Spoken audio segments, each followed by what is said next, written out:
Hello! A while ago on Book Talk, there was a dark romance book that was all over the place on there. I was seeing it everywhere. And eventually, you know what? Peer pressure does work because I read it. This is the book that was everywhere. Lights Out by Nevessa Allen. And let's talk about it while I do my makeup. Off camera you can't see it, but I have all of my supplies right here. I have a mirror set up in front of me. I'm ready to go. Where is it? Step one is to put my hair back.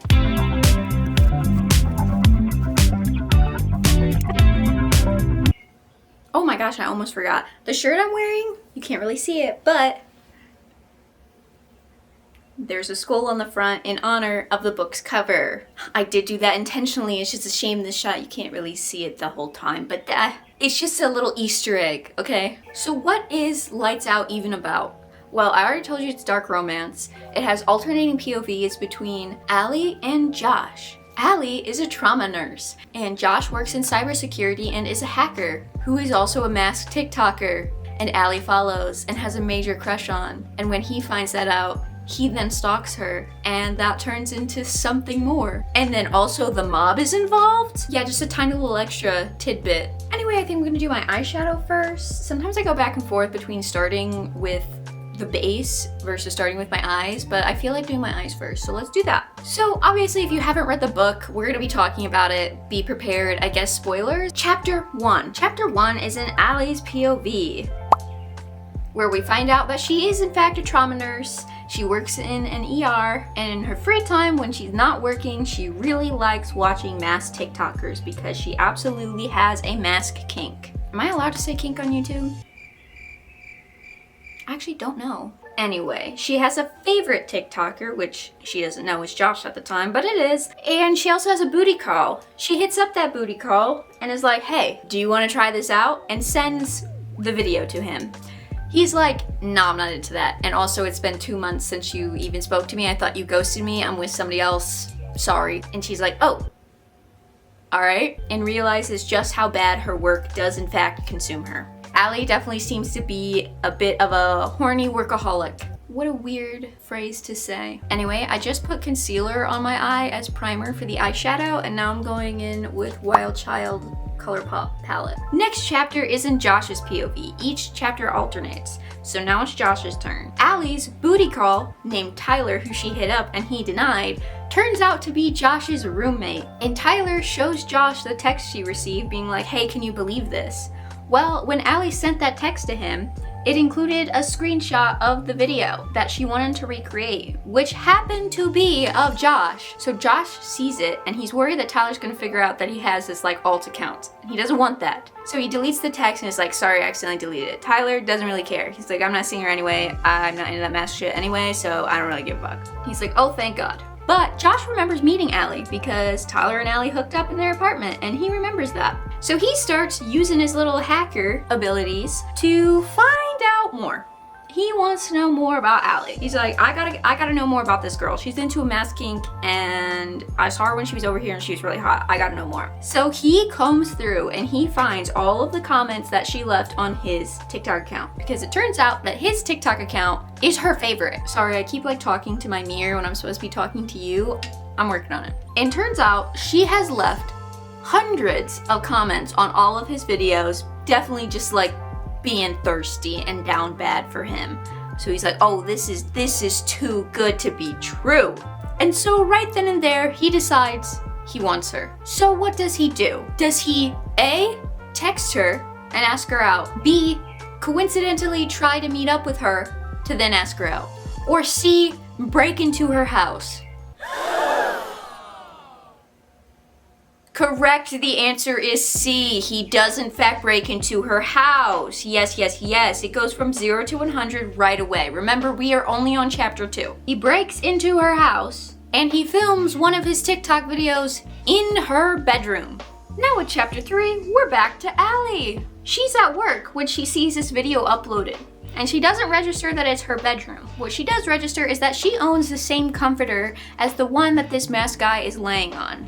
And she leaves a comment being like, oh my gosh, I own that comforter. I bet all you girls are jealous. But then she finishes her shift at the hospital and she goes home, where she finds his mask laying on her bed and she realizes the truth. That wasn't just her comforter, that was her bed in her house. Remember, we are only on chapter 3. Okay, this is a fast-moving book. Now chapter 4 is back to Josh. Back to Josh we go. Josh, reasonably, is a little worried that he went too far, because for anybody in real life, this would in fact be too far. Because he also left a camera in her house, and he is watching her scope out her home, worried that there's an intruder in it. Realizing that nobody's there, Allie is like, I am going to get some answers. Okay, she wants answers. She wants them now. So she direct messages this TikTok account and is like, hey, this is gonna sound crazy, but like, was this you? What the hell is going on? Sometimes I feel like I don't blend out enough or I do too much. Next eye. In response to her sending that message, he immediately responds with another video that was filmed in her room at the same time, where he is basically pleasuring himself. It is the most graphic video he's ever posted. Well, I guess he didn't post it, he sent it to her in a private message, but it's the most graphic video that she has seen of him. This is a little hard to talk and do my makeup at the same time. The girlies who do it on the regular make it look so damn easy. Anyway, Allie is still reasonably freaking out, but remember what I said, she's a horny workaholic, so she's kind of into it. And she watches the whole video, and her body has a response, because why wouldn't it? So once their conversation ends, Allie is so turned on, she intends to masturbate. Now remember, Josh had set up a camera, so now we're getting into dangerous territory. However, he cuts the video feed right before that all happens because in his mind, he wants to respect her privacy, and that's just a step too far. Now granted, he has already violated her privacy, but this is a dark romance and I'm enjoying it, so we can just throw like that little tidbit out the window because But this basically kind of does confirm to Josh that Allie is indeed kind of fucked up because she's into similar fantasies as him, not just the mask kink apparently. So in the next chapter, Allie has a little fun with herself, right? She has a little fun. You know what I mean. And there's some more messaging that takes place where the masked man, because she doesn't know it's Josh yet, the masked man calls her Alyssa, which is in fact her real name. So now she knows that like, oh shit, he's actually a stalker because he knows my real name, not just like the nickname that I use for everything. He knows my government name. And so she's still a little worried, but at the same time, she doesn't feel in danger. So the following day after all this, Allie remembers that Tyler had a roommate, and that roommate happens to be a hacker. She remembers this, and she's like, oh, bright idea. Maybe I can ask Tyler to ask his roommate if he would help me out to find this guy and know like if I'm in danger, because what if he is like a wanted criminal? So now she's basically decided that she does in fact want to track down this masked man and figure out who the hell is this guy? Who is this guy? Am I in danger? Am I not? She's already decided she wants to do this her own way. She does not want to involve the police because she doesn't really feel in danger.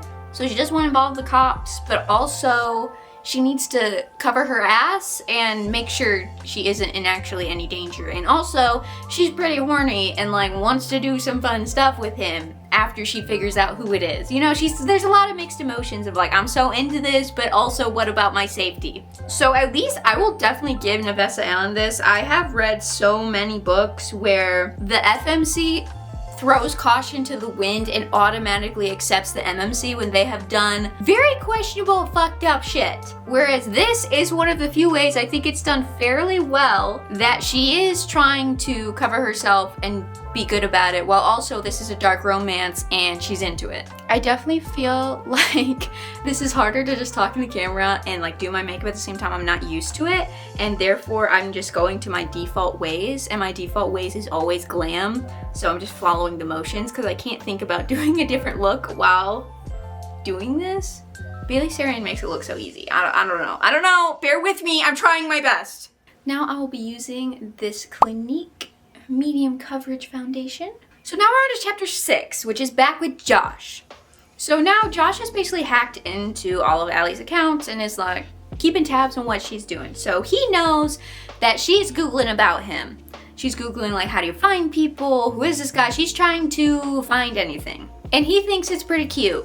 because he's a really good hacker, so she's not gonna be able to find him if he doesn't want to be found. And he finds her efforts really cute and amusing. However, she does figure out that people can be watching you through your laptop camera, and she has her laptop set up open in her bedroom, and that was in fact where Josh was watching her through. So she figures that out. And so to cover herself, she was going to duct tape over it. And immediately as she's about to do it, Josh messages her the simple word of don't. And that's where the final confirmation of, so he is watching me through that camera. So after that, she's like, I gotta figure out who this guy is. So she gives Tyler a call and she's like, hey, I know your roommate's a hacker. Help me out, man. And Tyler is like, are you in trouble? Like, is somebody actually stalking you? Are you in danger? What's going on? She's like, no. We had no cops. Everything's fine. I really need to meet with your roommate so we can figure this out. So Josh, even though her camera is now covered and he can't see what's going on, the mic is still activated and he can hear this conversation happening. And he's freaking out because he knows if she comes over and she steps foot in his bedroom, she will see basically the set of all of his videos. Like, it's gonna come out that he's this masked guy. So he's like, man, what do I do? Well, he figures out what to do about that. He also had some gifts delivered to her, including way too many flowers, to a point that Allie is peeved off about it. She's peeved, okay? Because she doesn't have enough room for these flowers. And so the delivery guy doesn't give a shit. And it's like, I'm supposed to deliver these here. Too bad. And she's like, well, can't you just like deliver them to the hospital instead? And he's like, I can if you pay me. So then she had to pay him. I was grumbling about it and sent Josh a message being like, wow, what a great gift. Now it costs me money. Josh immediately sends her money back, but she's ticked off and he knows he kind of messed up a little bit by going overboard. But he also bought her other gifts. Home defense supplies. That's right. He sent her home defense supplies to help keep intruders out, even though he very easily broke in. She then uses those devices to set up her home and also has like a camera finder thing and finds like all of his devices and shuts it all down. Now chapter 7, we're back with Allie. So Josh posts a new video on his TikTok with the caption, when she's mad at you. So of course, all of the comments with all of his fangirls are like, oh my gosh, she's dating, who is she, how dare she, blah, blah, blah, blah, blah. Allie comments in retaliation being like, hey, she has a good reason to be mad at you. Josh then follows her account, which is the only account he follows, so he's being a shady bitch. And of course, all of the fangirls notice that immediately. They clocked that shit immediately. And now she's getting basically online harassment from these other girls being like, are you the girlfriend? What did you do to him? Blah, blah, blah, blah. And she's getting so many follow requests, it's actually overwhelming her because his account is very, very popular and he has lots of attention from women. This is a lot to deal with, but she has work, so she puts her phone in her locker and continues her shift. Important to note that right now it's winter time. So after this shift, she's dealing with a lot. I mean, she's an ER nurse. There's a lot going on. After her shift, she walks to her car and she finds it running. It's actively running and turned on. So she's like, what the hell is going on? What is going on? Josh is in the driver's seat. He has the full mask on, he's got the full getup, so she can't see who it actually is. But he's there, he's in the driver's seat. Now, of course, Allie is like, you actually expect me to get in this car? Hell no, because hey, our girl does have some common sense, okay? Well, as collateral, Josh put a gun in the passenger seat. So she's able to get in and hold him at gunpoint while he drives so there can be no funny business. And so she does. She gets in that car, she grabs that gun and she points it right at him. Because mind you, she's a horny workaholic, so she's into it. She's still cautious, but she's into it. I'm so focused on doing this that I forgot to put on my color corrector before the foundation. I'm putting it on under my eyes and nobody say anything, it's fine, okay? It's fine. Okay, next chapter is with Josh. So he is now driving her home and it's a bad winter storm. He even packed her snacks. Of course, Allie doesn't trust it and thinks they're all drugged. So he grabs some of the snacks and slips them under his mask and eats them. Prove to her that, hey, it's fine. I didn't drug nothing. You had a hard shift and you haven't eaten anything. Just eat it. And so she does. She eats it. And so they're driving. There's some tension. There's some talking back and forth as one does. And while they're at a stoplight, a truck pulls up next to them and catcalls Allie. Now Josh is also quite protective and he doesn't like this.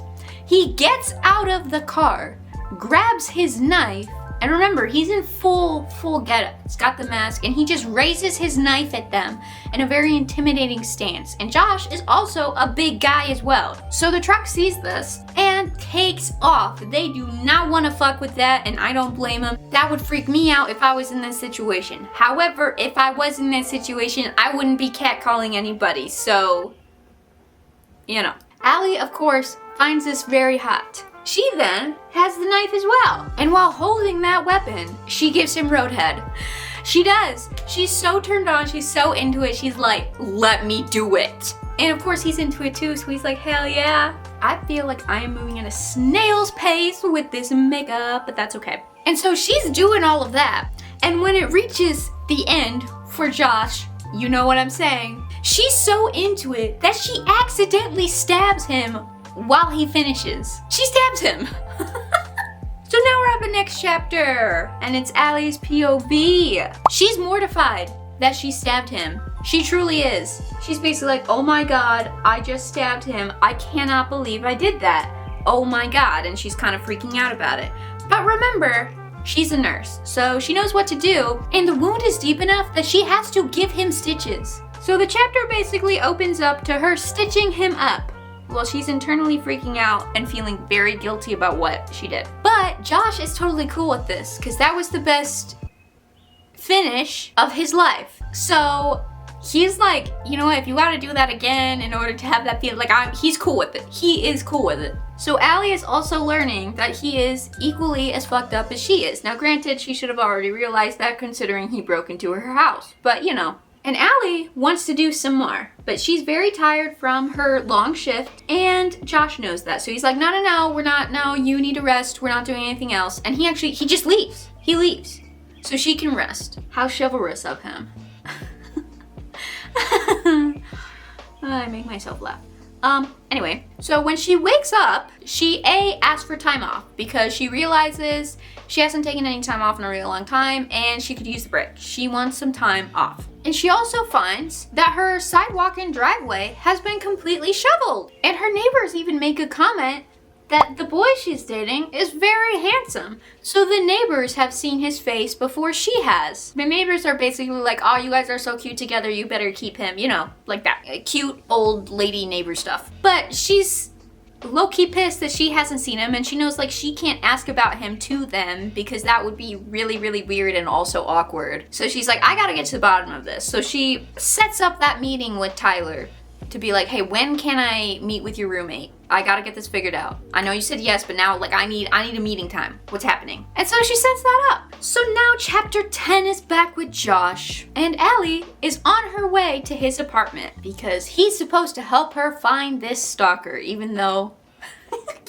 he is the stalker. Allie doesn't know this yet though. So she comes over and he tries to help her find this stalker. However, when he opens the door to greet her, her body has a reaction to him in the same way that she does with the masked man. Now she doesn't say anything. She just keeps that to herself. But she's definitely turned on by his looks. And he's kind of fucking with her and making like innuendos that are harmless in the way that he's saying, but she knows that it could mean something else. And he's basically just like fucking with her mind, thinking that she has no idea. But he does try to find this guy and runs like some information through some software to help find the IP address, blah, blah, blah. He comes up with an excuse being like, hey, yeah, no, I won't be able to like figure this out in 20 minutes for you, sorry. And she's like, oh, okay. Well, her time off hasn't started yet, so she has to go back to work. So she leaves. I can't remember if I mentioned this yet or not, but Josh has also hacked into her work's like cameras, security cameras, and so he just watches her while she works. He's just there watching her do her thing. So now we're at chapter 11 and it's back to Allie. And Allie knows that Josh is the masked man, or the faceless man as she often refers to him in the book. She knows that because she had a reaction in the same way. And she's like, my body does not lie to me. She's like, technically, I don't know it 100% certain, but like, it's also him. It's definitely Josh. My leg's falling asleep. So with that information, she finishes her shift. And she just kind of has that in the back of her mind. So after her shift, she goes home. And she is disappointed that the masked man hadn't already broken into her house and was waiting for her. She was disappointed that a man didn't break into her house.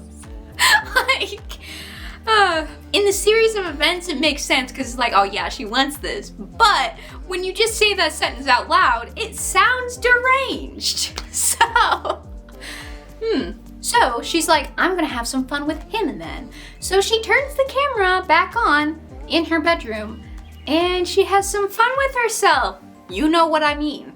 And of course, Josh immediately knows when she turns his camera back on and watches it. In fact, Josh wanted to be in her house after her shift, but he accidentally fell asleep while watching her, so he was late. So he sees her having fun on the camera and he's like, oh hell no, I need to be there. And he breaks into the house to then finish the job. And you know what I mean by finish the job. Yep, chapter 11. I highly doubt I can go into the details, but you might want to read it. Why the fuck can't I get this open?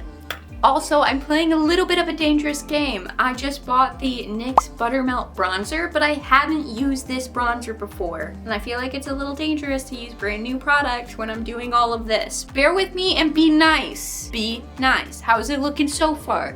We looking good? We looking good? Don't say if I'm not. So in the next chapter, we're back to Josh's POV, and of course, this is basically the day after all of the prior events took place. You know what I mean. And he makes her breakfast. He wants to be he's not a boyfriend, a good boy toy. How about that, a good boy toy? Meanwhile, he still has this whole mask on. Like he's got a mask on, he has like a voice modulator, it's like the whole thing. It's also important to know that Allie has a cat named Fred, and Fred does not like men, except he likes Josh. So that was just like a cute little extra tidbit. Fred is very cute in the book, but not necessarily important to the plot, so, you know.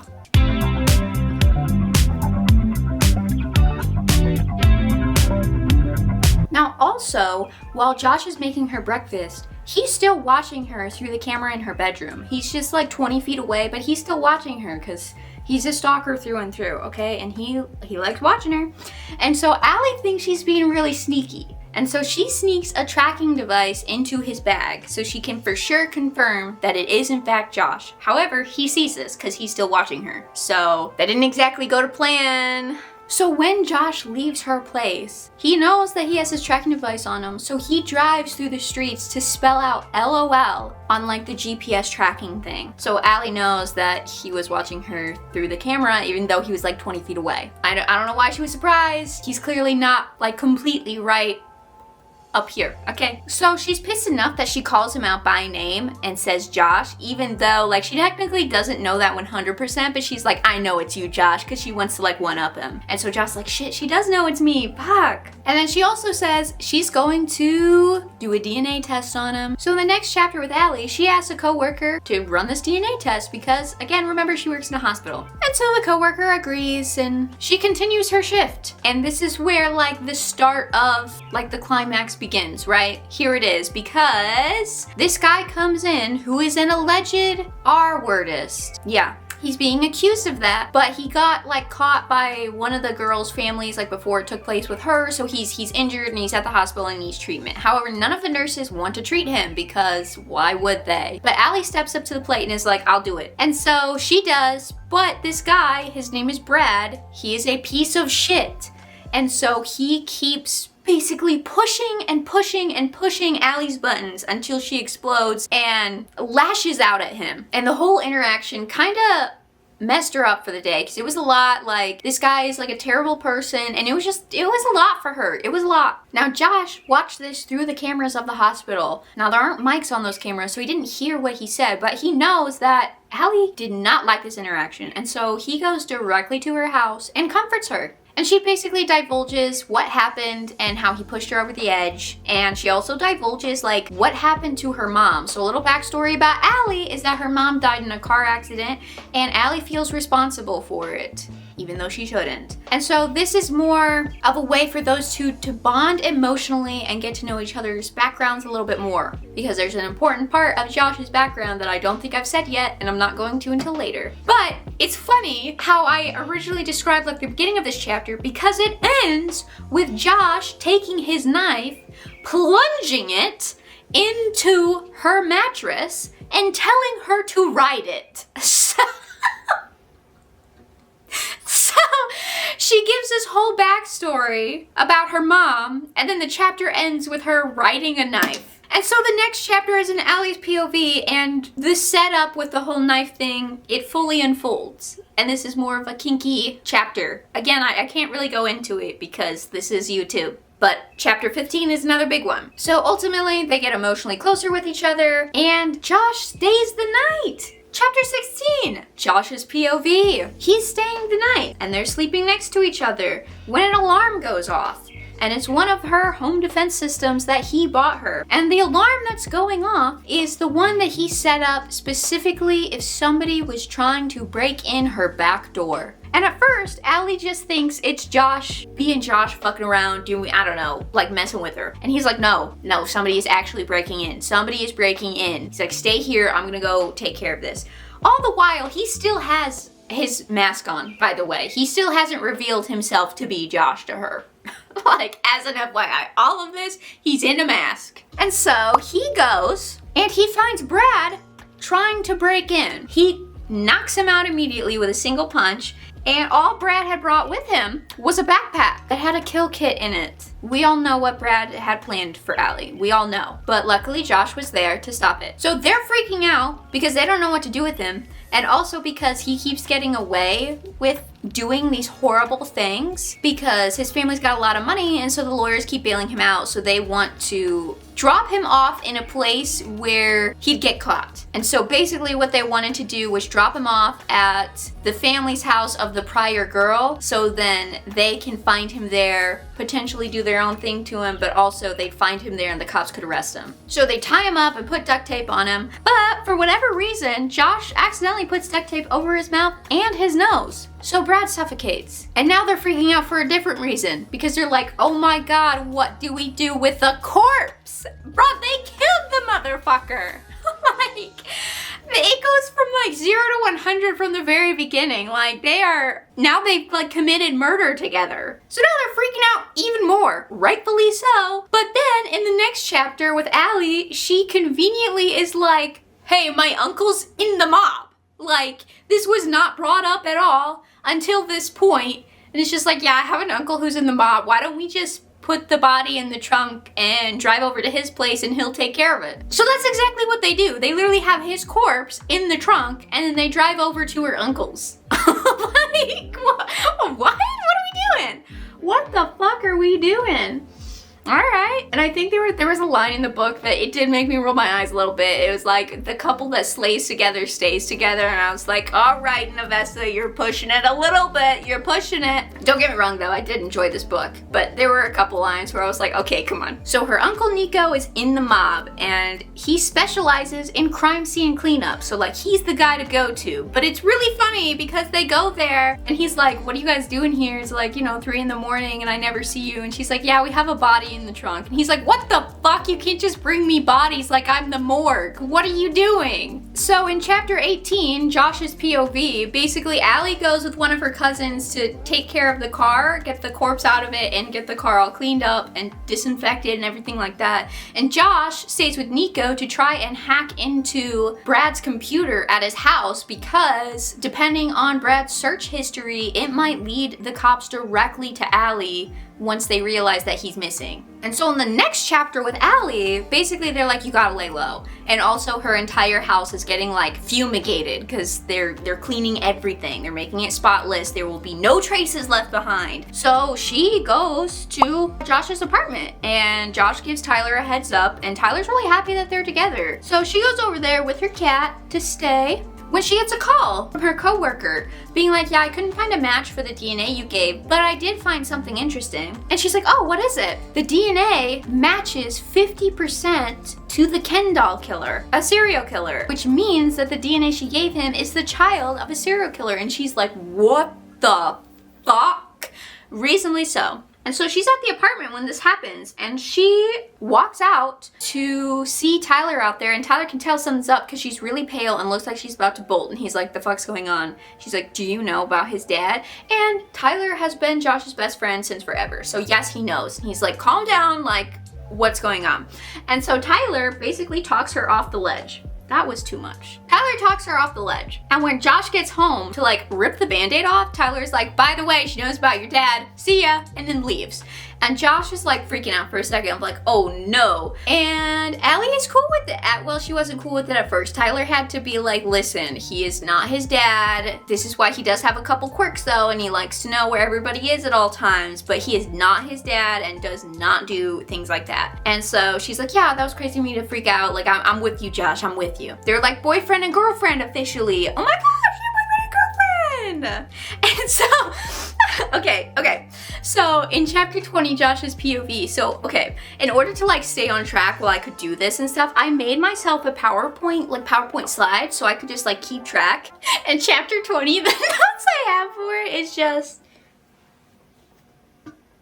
that's all it says, because that chapter is essentially literally just that. They're now like boyfriend and girlfriend, they're really bonded. It's like that chapter, you know? And of course, like, I think this is now their first time of him like not being this masked persona. It's Josh and Allie that have this moment together. So now this next chapter, they finally go back to her own apartment because everything's clean now. But they find that her cousin Junior, who is the son of Nico, so he's in the mob, is waiting for them. And they ask for Josh's help. They weren't successful in getting the laptop before, or hacking it, so they need his help to hack into this laptop at Brad's house. And so he's like, yeah. And the next chapter with Josh is them breaking into Brad's house because it turns out he couldn't hack it remotely for whatever reason. He needed to go there so he could hack the physical laptop. And so they go. But when they go, they smell something terrible, and it turns out to be decomposing bodies, because not only was Brad an R-wordist, he was also a serial killer. And so all the mob guys abandon ship because they do not want to get caught up in this mess. They're not trying to do all of that. But Josh decides to stay because he's like, no, I have to get to this laptop and I have to erase any trace of Allie. I cannot risk her. And so he goes in by himself and he finds his laptop and he's hacking it. And guess who shows up? Brad's parents. Brad's parents right now just think that their son is AWOL. They don't know anything else. So they're just like, man, what the hell is it smelling like in here? Or we should fire the cleaner because they're doing a terrible job. Where is Brad? So Josh is like, oh my God, I have to get out of here. So he does escape by escaping through the window. But in doing so, he turned back on the alarms and he set the alarms off. The cops would show up and find the bodies is why he did that. So in the next chapter with Allie was waiting in the woods while Josh was doing all this. Allie and Josh are just fleeing in the woods so the cops don't find them and they aren't involved in this whole like thing at all. They don't want to be involved at all. So they are making a run for it. And the cops do arrive at the house and they do find those bodies. So now Brad can rightfully be, I guess, well, he can't be, thrown in prison or anything, he's dead, but he can be guilty for the things that he did. But they successfully escaped that situation, and now they need to lay low, because hello, like before, this was just about a little sexy times with some mess kinks going on, and now they're running from the cops in the woods in the dead of winter. Like, yeah, they need to lay low for like a little bit. So in the next chapter, we're on chapter 24, by the way, with Josh. They essentially do that. They go back to her apartment and they lay low. And this whole chapter is just like their bond deepens because now they know about each other's backstory, their boyfriend and girlfriend, they're happy with each other, they're clearly going to stick by each other no matter what. This is just that chapter to confirm their relationship. Chapter 25, Allie's POV, my notes literally just say they have kinky sex again. So that's just another sex chapter. Because remember, this is a dark romance. So like, if you want to pinpoint which chapters the fun happens, there's another one for you. And then we are on to chapter 26, which is Josh's POV. And Nico, when all this was going down, all he asked in return was monthly family dinners. And so Allie and Josh show up. They're both kind of nervous because like they're in the mob and they had them help them hide a body. Like, yeah, there's kind of a lot going on there. So it's awkward. It is awkward. They get through dinner and then afterwards they talk business, where Nico just confirms that, yep, all is well with Brad, you guys aren't connected, it's fine. But then Nico makes a comment that he knows about Josh's family, basically knowing who his father is, and is weirdly protective over Allie. And I say that it's kind of weird because Allie didn't really have a connection with Nico at all. This is the first time of her reaching out to them in years because they're in the mob and she doesn't want to be like part of the mob and be associated with that sort of business. So they aren't exactly close, and yet Nico is like weirdly protective over her. So when Allie like steps out to do something else, he like kind of threatens Josh of like, you're a sick fuck, don't do anything to Allie, and blah blah blah blah. Well, in return, Josh threatens him back, and he's like, I'm a hacker. I can divulge all of your information that you like don't want people to know about and frame you for crimes because I have this backed up on this hard drive and this blah blah.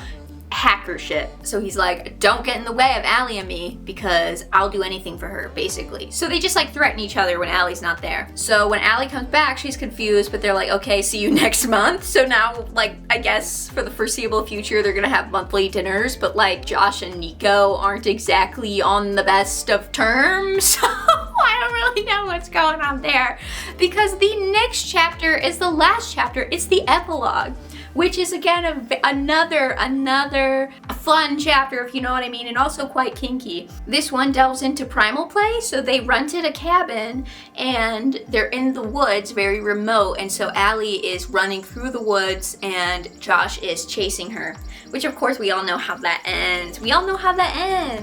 But then after that, one second, I forgot setting spray.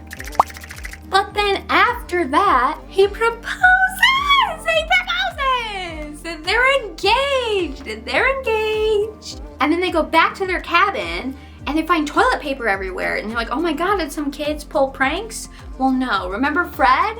They took Fred on their vacation with them, but then, as a couple, they adopted a second cat. And that second cat is a little menace problem child and was running all over the cabin with toilet paper. And her name is Maud. So now they have 2 cat children instead of just 1. But that's the book. That's like the whole book. It's this thick, which I know doesn't really mean much. Let me see. This is 397 pages long, so decently long, and it does like get to the point, but I think the pacing is pretty spot on, and Nevesta Allen does a really good job of justifying the reasons for them being into certain things while also being cautious, because there have been so many books where the FMC truly just throws caution to the wind and just accepts something that doesn't make any sense for a reasonable person to accept. Where in this case, Allie did at least attempt to be cautious. Like, she scoped out her house when she was afraid. She had weapons. She took defense classes. She was physically fit. She could defend herself. But also, at the end of the day, she's a horny workaholic. And after her shift, she was super into it. So, yeah. But Josh, amazing character. I really liked it because, I mean, obviously I read dark romance because clearly we just made this video, but it's not like my favorite genre, so there's plenty that I haven't read, and sometimes like the men in them seem to be truly red flags where I'm like, I really like how Josh was written. I thought it was very good. I enjoyed it. In fact, I even listened to the audiobook, and the audiobook is very well done. Both of the voice actors did an amazing job, and Josh's voice actor particularly did like really good, because sometimes, you know, audiobooks can make or break it for me depending on how the voice actors sound. Both of them did really good. I really enjoyed it, and I would absolutely read it again. So I hope I did okay with it. Oh my god, I didn't put on anything for my lips. Oh my god, am I okay? Hold that thought. Okay, I'm back. I put on, what did I put on? So I put on like this NYX Duck Plump, and I haven't used it before, and I can really feel it on my lips. Like, that is kind of burning. We'll see how well it works. I don't know, it's still working, I guess. I can't believe I forgot that. Hopefully, as I was saying before, I realized I like literally didn't finish the look. This was enjoyable? I hope so. Like, I was definitely into this book. I really enjoyed talking about it. I like doing my makeup, and I've seen so many people where they're doing their makeup while talking about something else, and I wanted to give it a try.